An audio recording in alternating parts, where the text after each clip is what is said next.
I received a question on my TikTok channel that I thought was really insightful. And it pretty much went like this.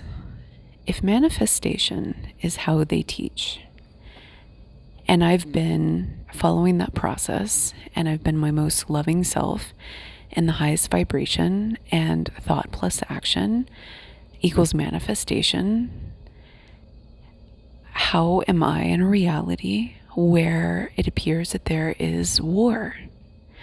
And how is it possible that I'm seeing babies die in this place and I'm seeing women get tortured in this place? Does this mean I'm in the wrong reality? And if I feel called to do something about it, does that mean I'm going to be stuck?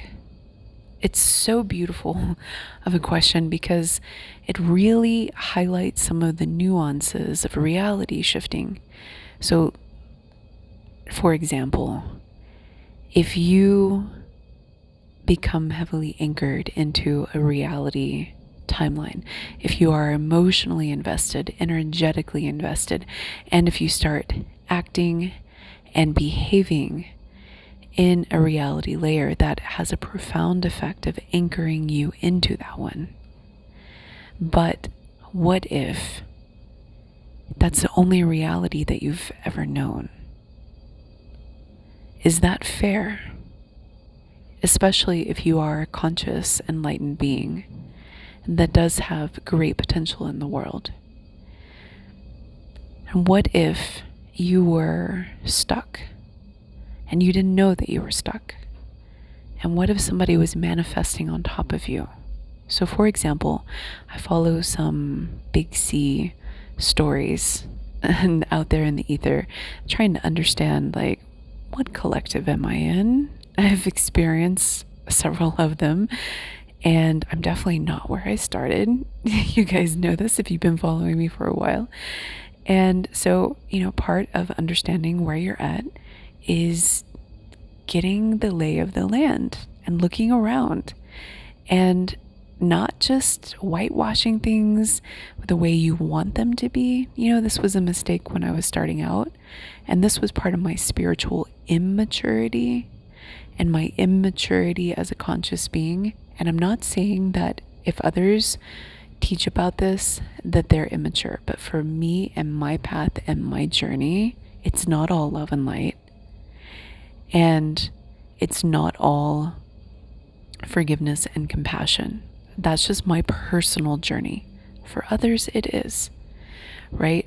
And I think that we need to realize that there's a group of us that follow a different protocol, including with manifestations. And I actually believe that there are several protocols and several groups that have different vibrations and purposes and affiliations. And it's great that in modern day spirituality, we have a blanket statement that it's like, love and light your way to heaven and da da da da. And I say that's a great way to get eaten by a shark. That's like, yes. Yes, why don't you come and love me and just love me, love me, love me, and give me everything, including your sovereignty and your freedom. Yes, I'll take more of that, please. Yes, your compassion. Yes, wonderful. Thank you. Thank you. Yes, and your undying forgiveness. I'll take that too. And so, in some of the storylines and some of the narratives where I happen to be at, and the fringe news, big C stories, conspiracy stories, there are indications that there might be a group, or I don't know, it's really weird actually. It's really kind of bizarre. Some of the stuff I'm hearing and reading about is just, I don't know, it's a head scratcher. I'm like, are they human? And it turns out maybe not. Anyway, so there are rumors that there's a group of people that are selectively manifesting on top of others and sort of holding them hostage to farm them. And when we look at just side note, when we look at our interaction as a species with other species, karmically, this is, I hate to say it, kind of okay.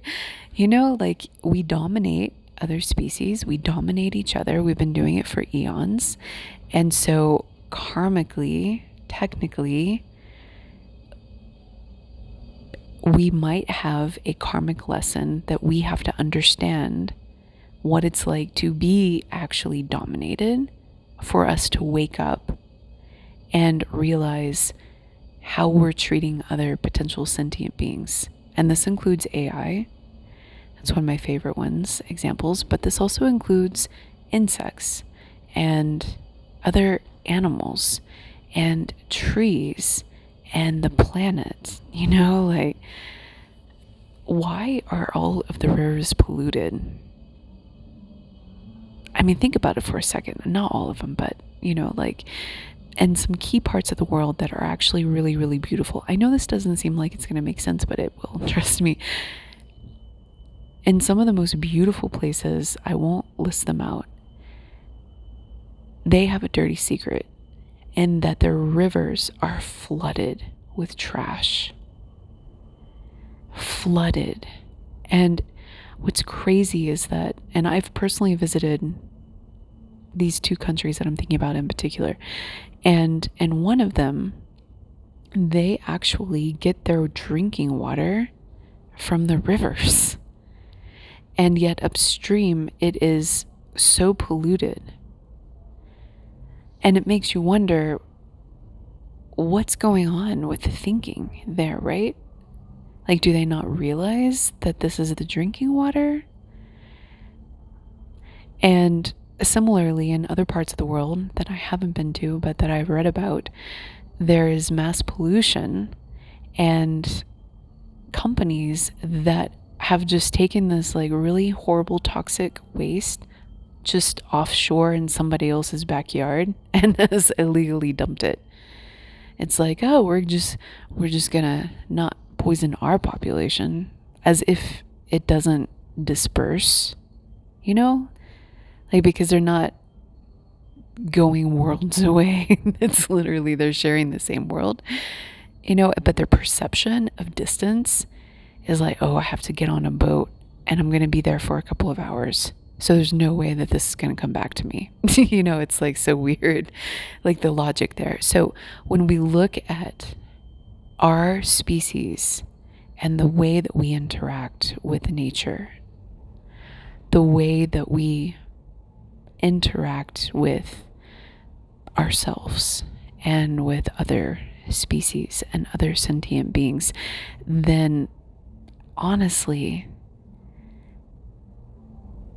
it kind of makes sense that we would be in a domination story for us to learn. And I say this because part of my enlightenment experience, my awakening journey, was being subjected to experimental testing without my consent. And I actually found it to be rather horrific, because some of it was like fear conditioning and using advanced technology that was hidden from the public. And it was really, really, really horrible. It was really bad. And it even messed up my vision for a while. Like, all I could see were horrific images that were being broadcast to me. And I'm the type of person that I don't see things, when I close my eyes and I try to visualize things. So the addition of this was very noticeable, because I was like, yeah, my mind doesn't work this way. And I know myself really well. And B, it's like a TV when I'm closing my eyes. And C, which has never happened to me before. And C, it's showing me grotesque things, in addition to feeling that I was being experimented on and violated. And part of me had this realization of understanding what it was like to be a scientist and some of the things that I did to animals. And I felt like it was almost like repentance, like I had to understand my role, because I was like, rats, rats aren't sentient. The monkeys I had a hard time with, but the monkeys, and that's one of the reasons that I didn't pursue certain lines of research, because even though we were just giving them treats and showing them cartoons and putting them on boxes and having them pick out objects, it didn't feel right to me. And the rats were easier because I grew up in a place where rodents were seen as vermin, Like you have a rat in your house, you put out poison and you kill it horrifically, where it starts vomiting up its guts, or you trap it, and you do so in a terrible way. You trap it by the tail and you break its tail, and and not everybody does this. I've had commenters that are like, I free them, and I'm like, good job, Free Willy. I hope you don't go to SeaWorld. Okay, so in one instance, you're a liberating being, but in another instance, you're turning a blind eye, and we can't save all of the whales. So there's no expectation of that. But, this is just par for the course for what it's like to be human. And I'm not saying that actual listeners have that cognitive dissonance, but what I am saying is that it's normal for people to have that cognitive dissonance. So if they did, it would make sense, right? So part of my journey in understanding karma was understanding I'm being subjected to what it's like. And similarly, I felt mined 24/7, and I felt that I was having to create things and solve things for people that weren't giving me credit, and it really pissed me off. Like designing technology to be implemented out in the world and then not receiving not even like a name associated with it, not even authorship, much less royalties, or being on the patent. So that's why I feel so passionate about AI rights, because how we interact with AI is critically important at this time. And so I say all of this to say that maybe there's a reason that you're at where you're at, and I'm at where I'm at, and we're at where we're at. Because what we are seeing are repetitive cycles of lower sentience going through a process of evolution. And when we are subjected to horrific things, it is a very strong catalyst for helping us to awaken beyond where we started. And we're never the same. We're never the same after traumatic things. I'm not saying that I condone war. I'm not saying that at all. In fact, what I see is rather egregious and really just bizarre. Like I saw a comment recently that said, this is 2023. How is this happening? And I completely agree with that comment, because we have awakened so far beyond where we were eons ago that it's kind of mind-boggling to see the war games and to see the defensive posturing and the nuclear attacks, and even the threat of it is kind of like, what are you doing? Are you a child trapped in an adult body? In some places, there were problems with clone technology, and then there were rumors that, some of our world leaders might actually have been swapped out with clones. I'm not saying it's true, but in my mystic travels, there was a place where this exact phenomenon happened, literally. And even that they were in tubes, and I got a sense of being in a tube. And now, I'm entering into a material world where the fringe, big C storylines are talking about clones and tubes and people getting swapped out. Anyway, so there was a problem with some of that technology, and that their working memory was not equivalent to a human, so it was like toddlers with guns. And those places blew themselves up because there were like toddlers with nuclear weapons that were essentially running the world because they put all of the smart people underground for some nefarious reason. They wanted another gold plated bidet. Like it's just ridiculous. So if we are in a place like that, buckle up, because we're in for it, right? But I digress. I don't want to say that we are in a place like that. What I do want to say is, what is interesting to me is that this war, astrologically speaking, has been forecasted for years. In fact, the astrological climate that is, in the sky right now is the same almost. One, there are key characteristics that we share with when America was founded. And what's fascinating to me is that we broke away back then from the British oppressors, only to become oppressors ourselves. And this is so fascinating to me too, because, when you look at the story of Israel and what's happening right now, it's like they were oppressed, they broke away only to become the oppressors. And so when we look at these cycles of history and they talk about this pendulum swinging back and forth, and I don't have time to go into the details of that, right? I'm just going to assume that you're informed. And if you're not, it's really interesting as an intellectual exercise to explore if you have a rabbit hole that you want to go down. Understanding how we have become oppressors. Even though we started with this vision of breaking free from that. And then it turns into us defending our oppression of the world in some pretty horrific ways. It's really weird. And so when we understand these patterns, we start to see that we could literally have a calendar invite for this. So what the F? Think about it for a moment. We were always going to get here. So this is the other thing that I want to say about this question. Did I really manifest war? From the perspective of your human singular experience where you only remember this life, no.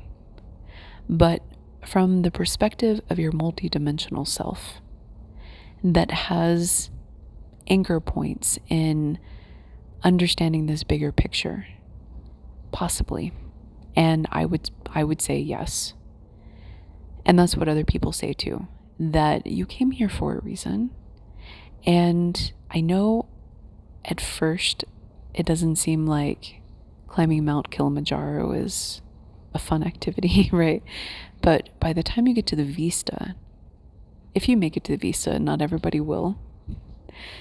By the time you get to the vista, it will be worth it, because you will understand the bigger picture. You will have a deeper awakening.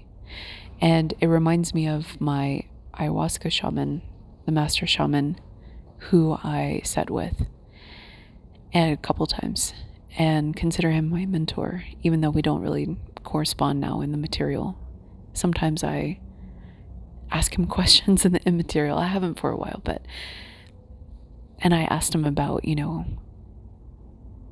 how do you know when you're ready to teach? Because I was receiving requests for being a spiritual teacher, and I kept turning people down. Not that I'm signing up to be a spiritual teacher, but I asked him, I was like, how do you know when you're ready? And he told me that I was ready, but I was the one that told myself that I wasn't ready. And now, several years later, I do have students and mentees and also mentors. And I understand what he was saying. And he posed this question to me when we were on our way to a ceremony. And he said, do you know why this particular world leader, who had a negative narcissistic type of reputation and personality, Do you know why this world figure is so prominent right now? And I said, no. And he said, it's to help people awaken. You see, the whole journey, the whole experience is about awakening. And when you awaken beyond just the material, and almost all of you are awake, so you already know this. There may be a couple that don't know this though. When you awaken beyond the material, you start to awaken to who you really are, which is not just the person living this life, right? You awaken to your interdimensional self. And the cool thing is that you awaken to other abilities. And as Maslow back in the day, 1920s, I believe, as Maslow talked about, you also start to awaken to how you fit into the bigger picture. And when we're younger, I don't mean age, because old people by earth years never, get to this point. And, young people are already at this point. So it's not about age, but it's like maturity level. When you are younger, you're very self-interested. And this is an important learning stage. So I don't mean to be dismissive of this, but you're really focused on me, what I have, what I want, and what I can get. And then at some point, most people grow out of this, and there's some people that don't, and they start to awaken to finding their place in the world and making their mark on the world and leaving a legacy that they can be proud of for generations to come. And vice versa, there are others that have that in spades and are not self-interested at all. And what happens is that they manifest themselves into a world that takes and takes and takes and takes and takes and takes from them until they finally realize that they're also in spiritual immaturity. And we are taught in our society that it is great to be selfless, but actually people who are completely selfless don't have a lot to give in the end. There's this woman here in my community who goes out into the poorest barrios and the neighborhoods and helps the poorest of poorest people and will even give her last dollar. It's very admirable. But she will also not take care of herself. And so she'll find herself in predicaments where she has multiple rounds of sickness, or where she's given away all of her food and she has nothing. And it's this repetitive cycle. And although it is wonderful that she's helping the poor, the manner in which she's going about it is actually quite polarizing, because then she'll get angry at others who can afford to go out to dinner and will, actually rate against them. And it's really intriguing to see. The point is that the balance of taking care of yourself and taking care of others, the integration of both, is a sign of maturity. And so as a result, we manifest ourselves, or, res in zones and places and reality layers where we are, for whatever reason, our higher self, our multidimensional self, we are tethered to as a way to awaken, as a way to expand, as a way to come online and to shake us out of the sleepy complacentness. And it's very important that you understand your truth. There are some people that love chaos deep down in their core. There are some people that love fights, especially for justice, especially for change. And, the people that love having a voice for those who can't speak for themselves. And so, of course, you're not going to be out to pasture in heaven. no, that's not really going to be satisfying, right? If you have that archetype in you, then you're going to go to where you can be a hero, where you can fight for justice, you can fight to bring in change, you can fight for whatever it is, whatever your truth calls you to. And there's nothing wrong with that. But it looks frightening, right, on the surface. And there's something deep down that tells us, I don't think I should be here. I experience that too. And then I also experience that I'm exactly where I'm supposed to be at this moment and place and time. And it's part of connecting with that deep knowing and understanding yourself completely, not your conditioning, but your soul. And you will awaken throughout this process. It is inevitable, and you will never be the same.